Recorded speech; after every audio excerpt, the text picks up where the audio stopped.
Sanshu was a paradise, beautiful and serene. Great forests and green grasslands, white mountains and azure seas. Our soaring towers were surrounded by the wonders of nature. Countless millennia had passed since we perfected our technology. Hunger, disease, poverty. All these were scarce remembered relics, buried deep in the distant past. We had everything we could ever need and more. They came in starships, the kind we built long ages past, when our world was harsh and unforgiving, and we ventured out into the galaxy to see if it had anything better to offer. It didn't. The whole universe seemed to be a harsh and unforgiving place, so our ancestors stayed on Sanshu and concentrated on building a paradise rather than trying to find one that didn't exist, which was much more productive. They were called humans. We were curious about them. Risking the dangers of space travel was something we would never have done. Our paradise provided everything we needed. When they asked if they could come down to the surface to see Sanshu in person, we were delighted. A chance to learn more about this strange species from a far-off star. Our elected delegates hosted them in the tower of the Central Administration, amidst the verdant forests of the southern continent. First, the delegates asked the human explorers questions. Then they dissected them, and once they'd learned everything about their anatomy that they could, they ate what was left. The gourmet artisans debated bitterly for the chance to work with a new ingredient. It had been so long since we'd known any kind of suffering that we'd forgotten why we shouldn't do that. Pain, fear, death. It was all so remote to us that we'd lost the ability to even conceptualize it. We wanted to know more about the humans, and we each of us had lived our entire lives in an environment where we always got what we wanted. Our heart's desire was never more than arm's length. So we took what we wanted from the humans because to want and to have were always the same thing. It never even occurred to us to think about how the humans might feel. Once the delegates had interviewed, dissected, and eaten the human visitors, we slipped back into peaceful contemplation. Only a few of us managed to focus their attention long enough to consider the ship they'd arrived in. It tried to leave, to their dissatisfaction. Fortunately, our defense net easily cut the vessel to pieces, which we were also able to analyze. And then, with nothing more to learn about the humans, the last remaining Sanshi who were interested in them returned to their long, unchanging lives. For the most part, everyone forgot about them. Only the gourmet artisans complained that they had so many more recipes to try and no more humans to put in them. We actually thought it was a stroke of good fortune when more human ships arrived in our system. They wanted to know what had happened to their scout ship. We told them that their envoys had been very informative and very tasty. We told them to land their ships on Sanshu so we could look around them without having to destroy them. We also asked if there were any recipes considered suitable for human meat. After all, if anyone knew, it would be the humans themselves. It hadn't occurred to us that they might not do as we told them. It should have, of course, after the first ship tried to leave, but we were just so unfamiliar with the concept of not getting what we wanted. The small fleet turned around and started heading out of the system, and naturally, we had their defense net destroy them. Our technology, perfected eons ago, was vastly superior to theirs. The human ships didn't stand a chance. Or at least they shouldn't have. We destroyed almost all of them. But a handful managed to hide in the sun's corona. Apparently our ancestors hadn't anticipated anyone using that tactic. For the first time, a trace of imperfection was revealed in their creation. At first, we thought nothing of it, just as our distant ancestors had. No matter how good their shields were, the humans would be suffering from radiation poisoning. We instructed the weapons platforms wandering through the solar system to guard the area around the sun carefully and destroy them when they came out. But the humans waited until there was a solar flare and used it as cover to escape.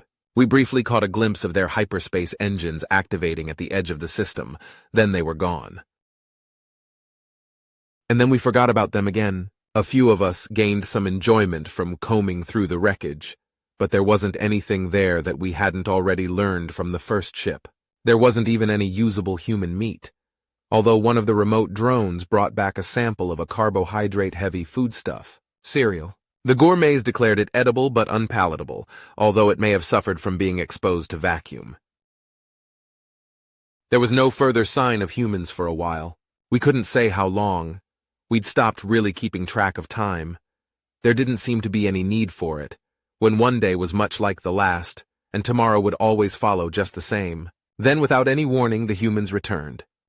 There were a lot more of them this time, and they came in bigger ships. Once again, we requested that they land their ships so we could examine them and their crews. However, some of us managed to remember what happened the previous times humans came.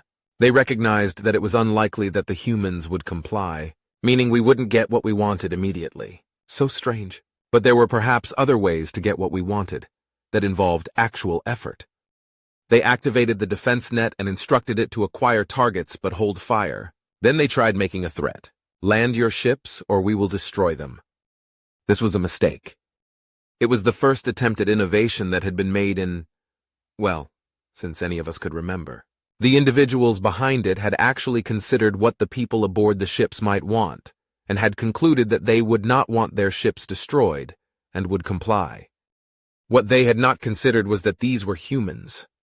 We had learned quite a lot from the first scout ship to arrive in our system. Before we ate the crew, that is. They had shared information quite freely, and had told us much about humanity's exploration of the galaxy. If the individuals who made the threat had thought to check these notes, they would have found that the Sanshi were not the first species to threaten humans. In fact, humans had encountered a lot of violent species. Some of them assessed the humans and refrained from hostility. Others had not. It never ended well for them. The humans started firing on the defense net as soon as the threat was delivered. This was not a response that had been considered, and we took some time to decide what to do about it. Of course, while we contemplated this unexpected turn of events, the defense net was already reacting. Its ancient AI was vastly more intelligent than any of us, and it was tasked with defending itself and the planet at all costs. From Sanshu, we watched as the weapons platforms tore into the human fleet, lights of the beam weapons in red, blue, and violet, glittering against the backdrop of stars. Beautiful, really. You could almost see why our ancestors had bothered venturing out into the galaxy. A shame. It would have been nice to have some more humans to study, but the defense net would soon take apart their ships. Eventually, those of us who'd been watching drifted away from the view screens to more familiar pleasures, like the banquet laid out every evening, and walking through the forests at dusk. We were surprised to see later that the defense net was still firing. We were even more surprised to find how many human ships still remained. A few had been destroyed, but the majority were still intact. More shocking still, the defense net seemed to have taken serious damage. This was impossible. Our technology was perfect, far superior to what the humans had. Our first thought was to ask the defense net AI if there was something wrong with its sensors, although this was only slightly less impossible.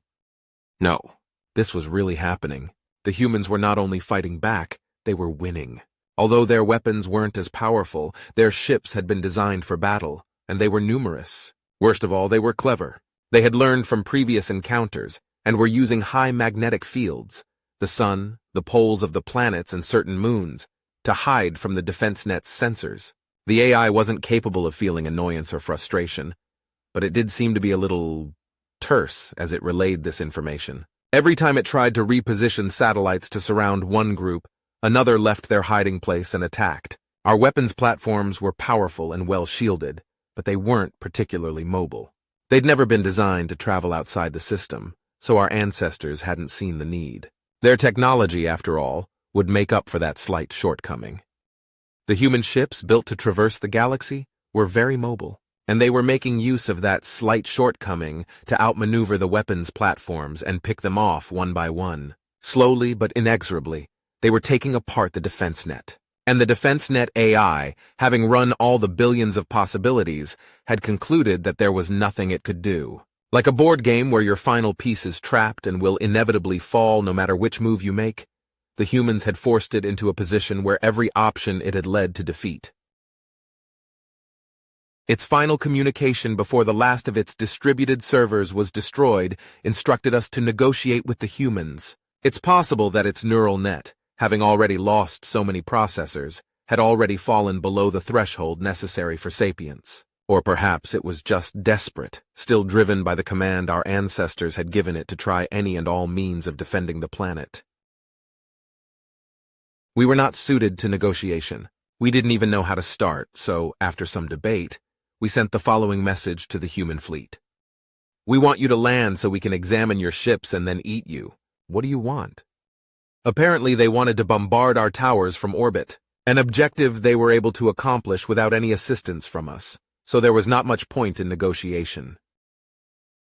The human ships entered low orbit, and the first projectiles came screaming down through the atmosphere not long after. Even before I knew exactly what would happen, I decided to walk into the forested hills to watch what promised to be a spectacular show from a higher vantage point. I was not disappointed. The fiery trails through the sky, the thunder of impact shaking the ground, the sight of the tower fracturing and breaking apart like shattered crystal. It was breathtaking.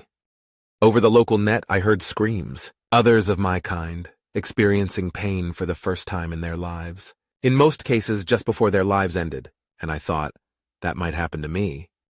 For the first time in my life, I knew what fear was. When I called for a drone to take me to a tower, any tower, none came. I could still access some portions of the planetary information net, but a lot of it was damaged. I was hungry, and there was no way of bringing me food. I was cold, and there was no shelter.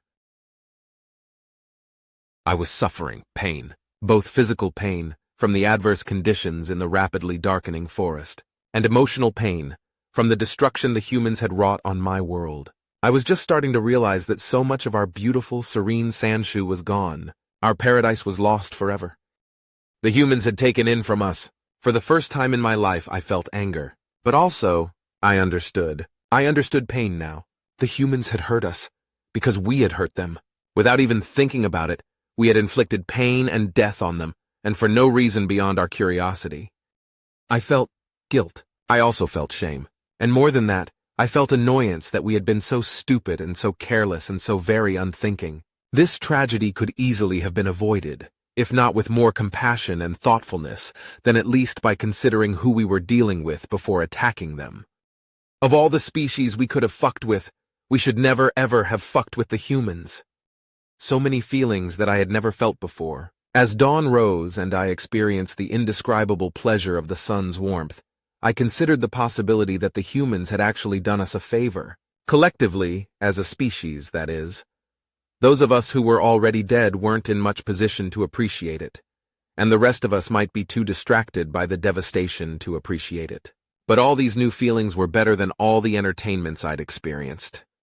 Perhaps we should take a lesson from the humans. It is not enough to simply exist and amuse oneself. One has to strive, explore, grow. I would try to apply that lesson going forward, and also make an effort to learn more lessons, such as what pain and desire are like, and more immediately how to get food and shelter. I'll head down the hill in a moment and see what the forest has to offer. I expect I'll learn a great many things. If I survive, that is.